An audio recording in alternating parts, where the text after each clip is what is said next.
boo xoolee ni élection législative tëddee ren jii ban jàngat nga ci mën a def. waaw jàngat bi ci njëkk a def mooy ci wàllu organisation parce que organisation bu bon lañ am kooku il faut que ñu ñemee di ko wax organisation bu bon nañ am ci élection yi mais organisation bi li ñuy bon coûté na au moins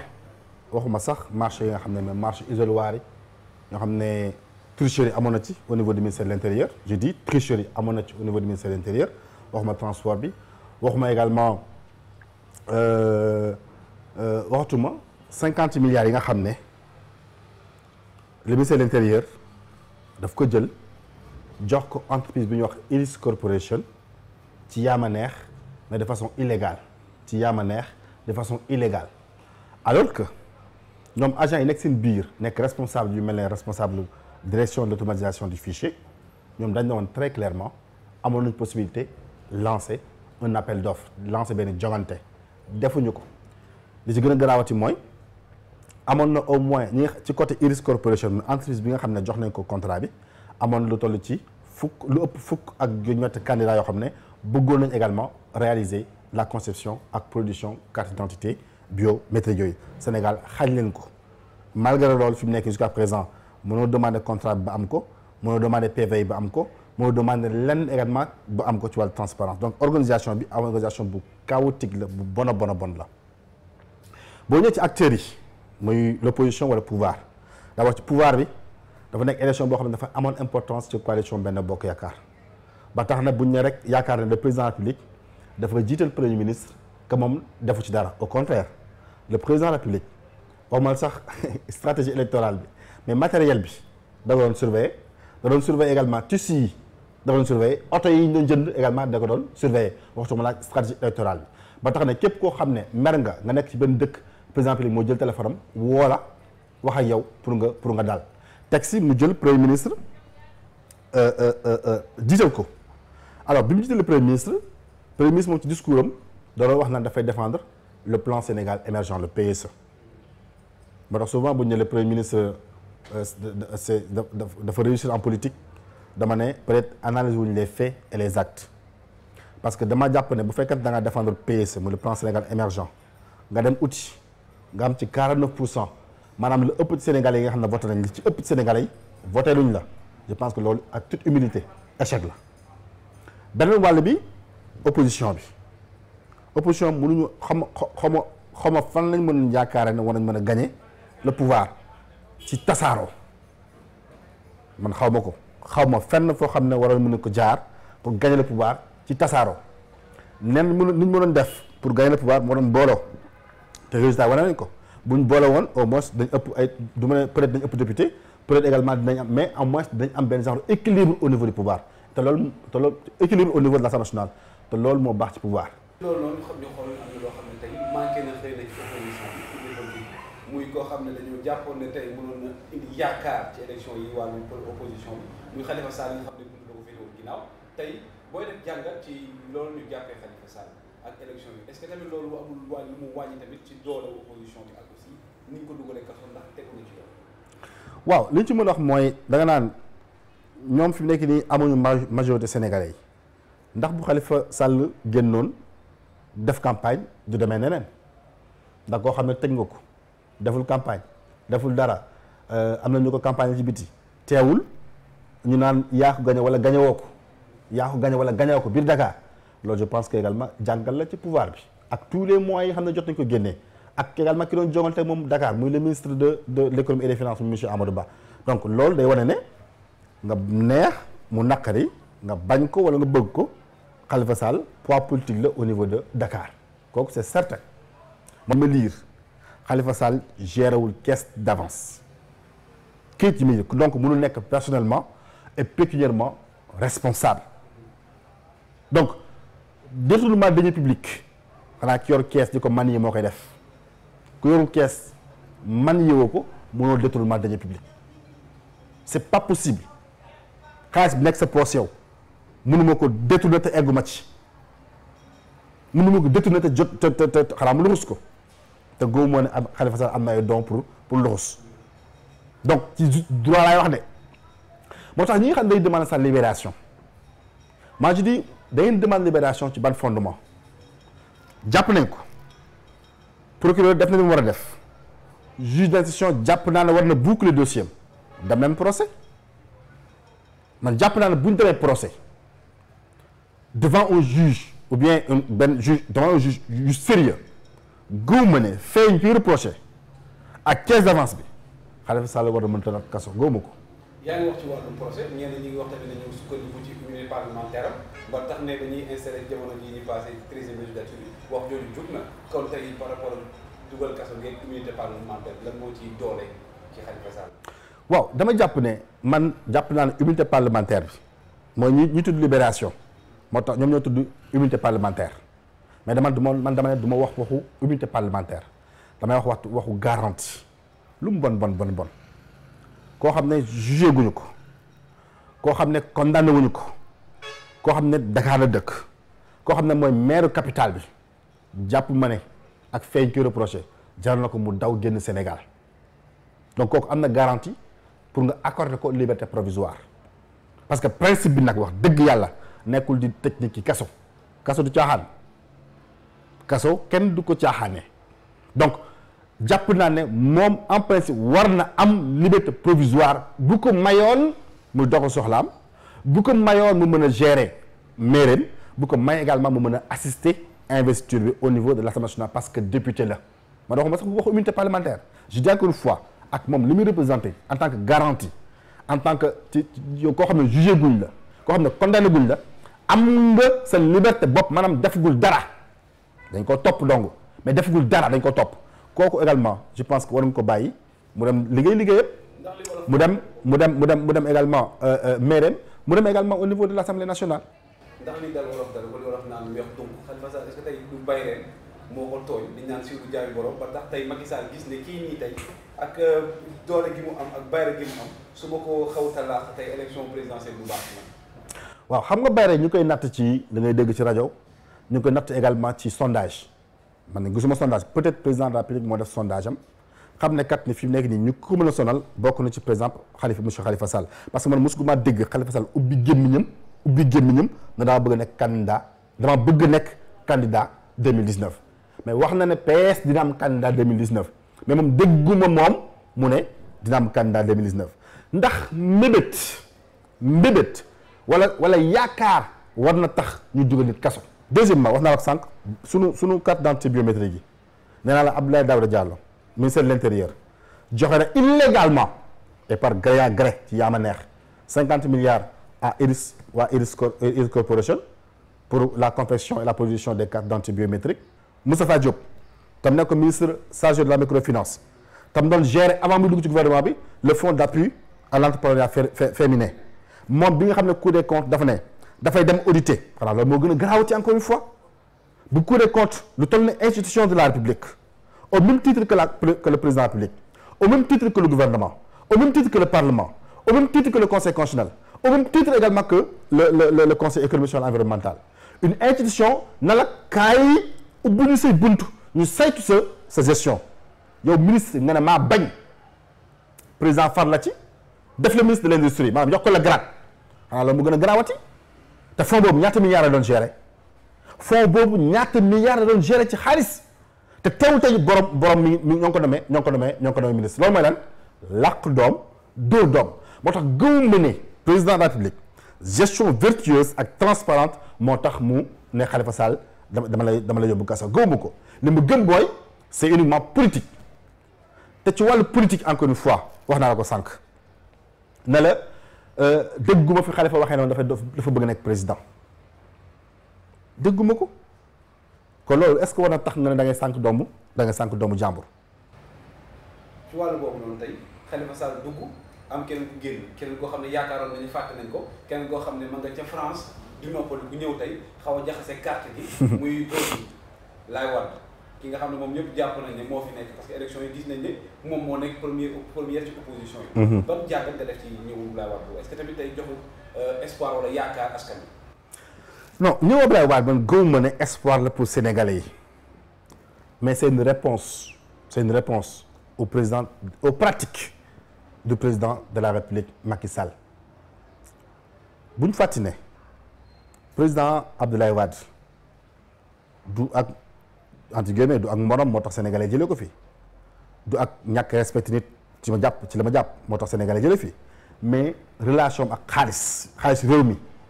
ni mu doon defaree des milliardaires ni ñu doon gérer alal réew mi ak ambition également yi nga xam ne moom la yi mu joxoon ndomba tànk yu bëri yi mu joxoon également son fils monsieur Karim Wade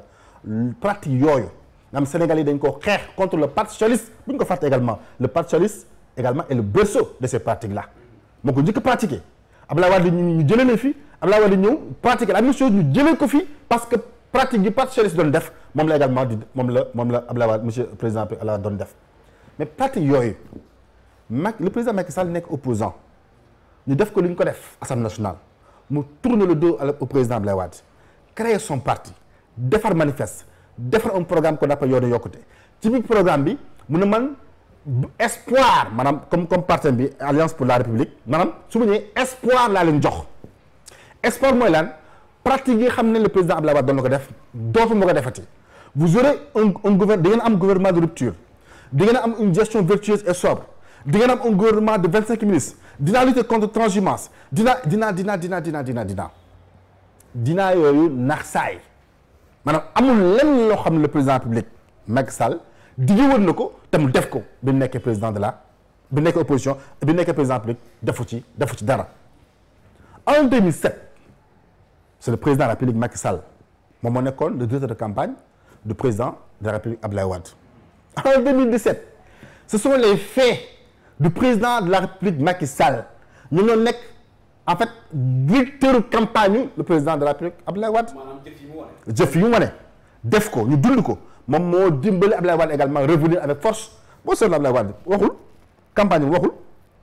kon daal lu may waxati comme kii ay jëfam togg na xolu sénégalais yi ay jëfam merloo na sénégalais yi ay jëfam waroon na ak li mu dugal sénégalais yi kon su ma ñëwee man damay imposer sama charisme taxaw du ma wax sénégalais moo tax boobu bi muy tourné waxul dara nit ñu topp ko loolu moo ko waral mais loolu am na également foo xam ne jur na ko njëriñ pour moom jur na ko njëriñ également pour opposition bi parce que damay wax ne c'est vrai que opposition bi amul une majorité au niveau du parlement mais booy def une relation booy comparer entre li nga xam ne moom le président de la République moom la opposition bi amoon ci 12e législature bi ak nga comparer li nga xam ne moom la opposition bi am ci 13e législature bi opposition bi def na pas bu am solo bu fàtte ne 12e législature bi opposition bi amuloon groupe parlementaire même pour empêcher ñu am groupe parlementaire ñu booloo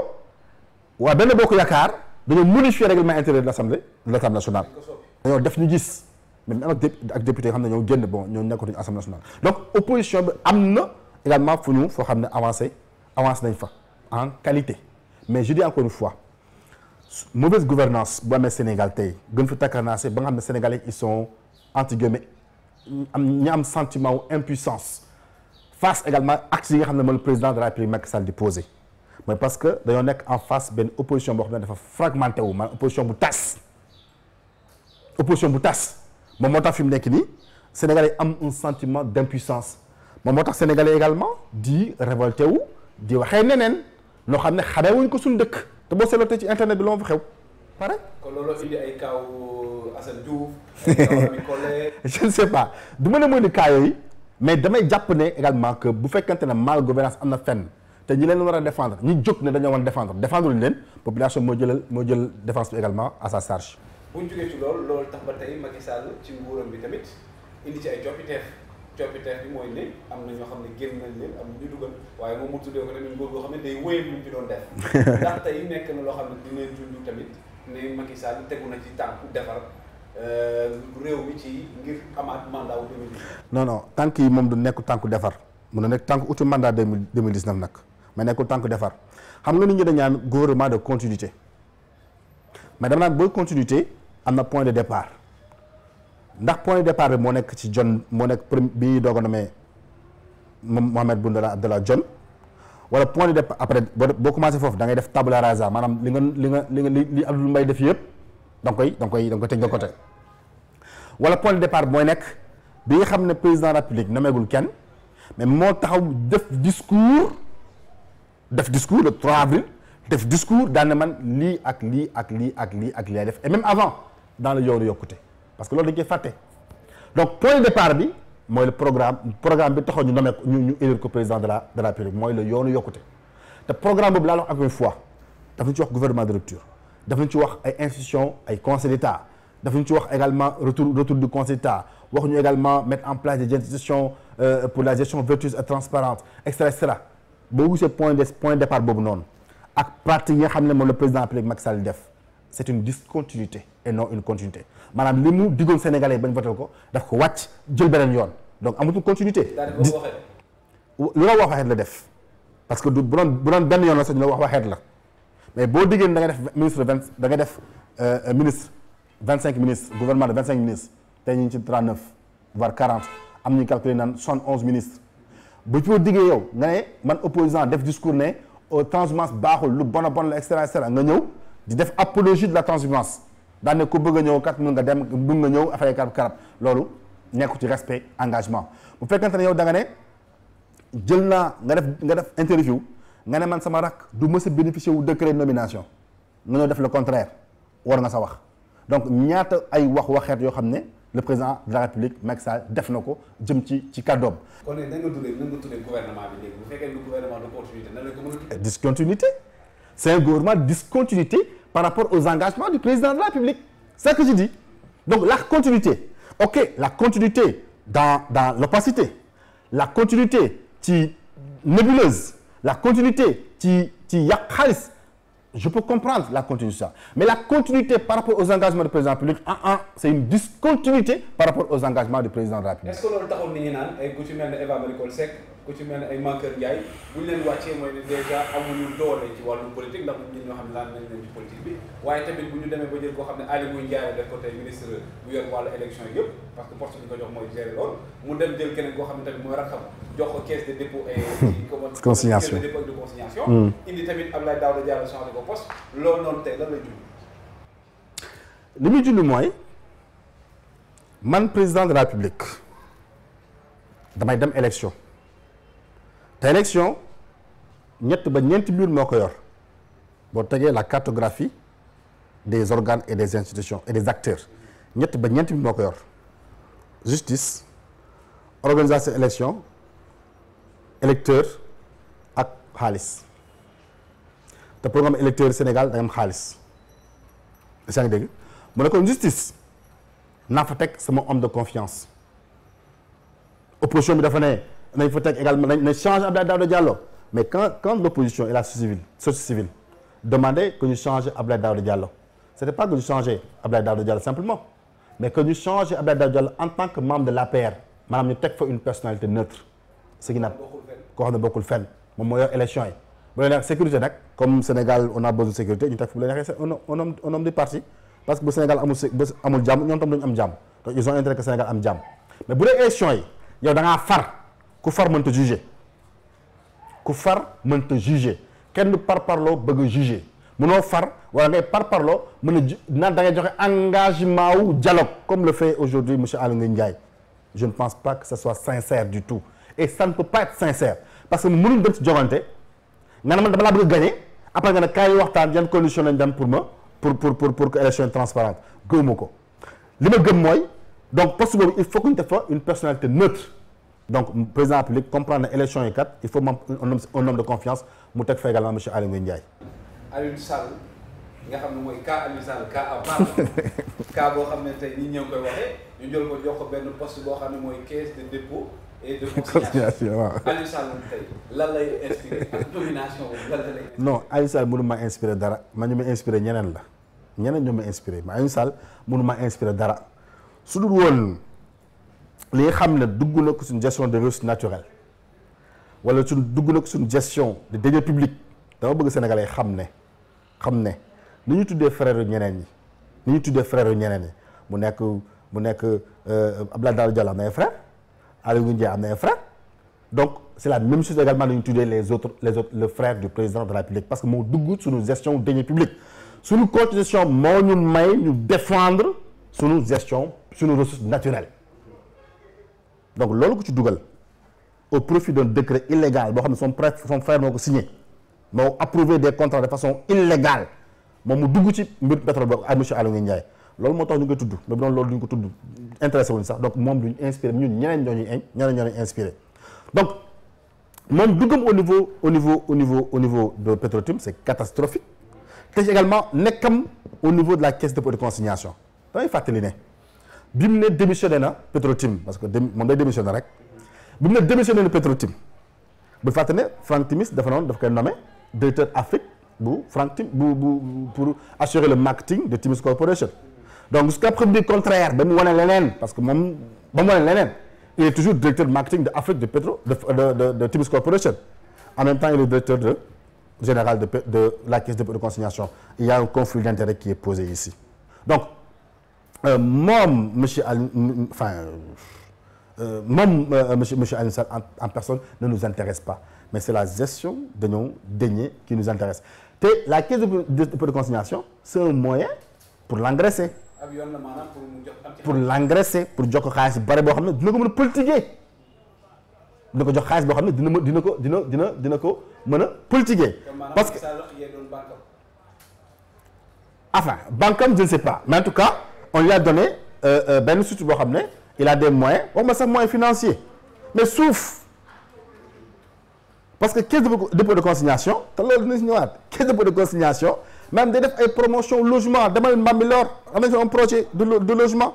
ak ni ñu koy tabaxee ak loolu dina si ñëw parce que même avant moom mu nekk CDC mais avant mu nekk caisse de consignation on avait déjà commencé à travailler sur le logement de Bambilor avant que mu koy nekk ak sur les terres yi nga xam ne jox nañ ko des privés qui sont devenus milliardaires à vil prix ñu jox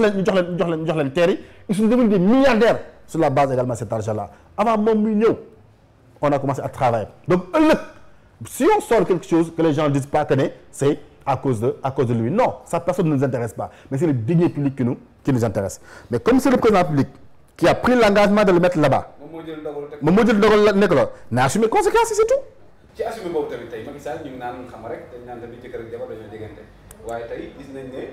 jabaram ñu ngi koy tudd ci lu bëri ndax am na tamit ministre boo xam ne mooy Mbagnick Ndiaye toogoon na fi ne tey moo Matar Ba bu ñu demee ba tey ñu nommé leen maanaam jox leen nomba tànk yàlla ak Marième Faye Sall waxul sax Macky Sall tamit Yakham Mbaye wax na ne tamit dañoo jaxase digganteem ak soxna Macky Sall moo tax amaana tey mu demee fa fa demee kon tey lan mooy taxawaayu Marième Faye Sall ci wetu jëkkëram ndax tamit am na influence bu ñu wax ne tey am na kenn umpule ne ak ku mën doon jëkkër ju respecté soxnaam sa soxna na am influence ci yow le problème mooy nag degré influence bi dafa yor fondation d'utilité publique maanaam fondation bi waru ko doxalee nu mu ko neexee contrairement à ce que les gens pensent waaw c'est pas une fondation boo xam ne da nga ko doxalee nu mu la neexee c'est une fondation d'utilité publique fondation boo xam ne ressources yi c'est susceptible d'être contrôlé par les corps de contrôle maanaam